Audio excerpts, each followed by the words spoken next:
Hello guys, tuturuan ko kayo kung paano mabawasan yung konsumo ng battery ng iPhone natin. Saka mabawasan din yung medyo lag siya, yung lalo na yung mga old iPhone na. Una sa lahat, punta lang kayo sa settings. Tapos notifications. Yan. Tapos dito sa Siri suggestions. Yan. Off nyo lang yan. Yan. Off nyo. Tapos ang next, dito tayo sa display and brightness. I-on nyo yung dark mode, gamitin nyo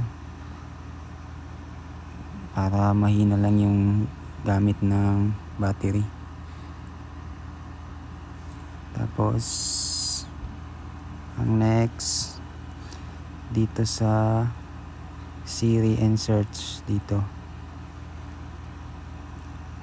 i-off nyo yan lahat yan off. Yan, turn off para mabawasan yung trabaho ng battery. Tapos next, dito sa battery dito muna tayo sa health and charging. On nyo yung optimize battery charging. Yan. Tapos next, dito sa auto brightness, i-on nyo yung reduce white point. Yan, kayo na bahala mag-adjust kung saan yung trip na dyan. Tapos ang next, dito tayo sa privacy and security. Yung location services, i-off nyo yan.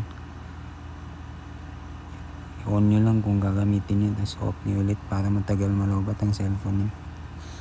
Tapos dito sa baba, improvements, analytics and improvements, off nyo yan lahat. Yan lahat. Yan. Tapos dito sa App Store, yan, App Store, Siri and search, off nyo yan lahat din. Yan. Yan, naka-off dapat yan lahat. So yun lang. Okay na guys. Sana makatulong.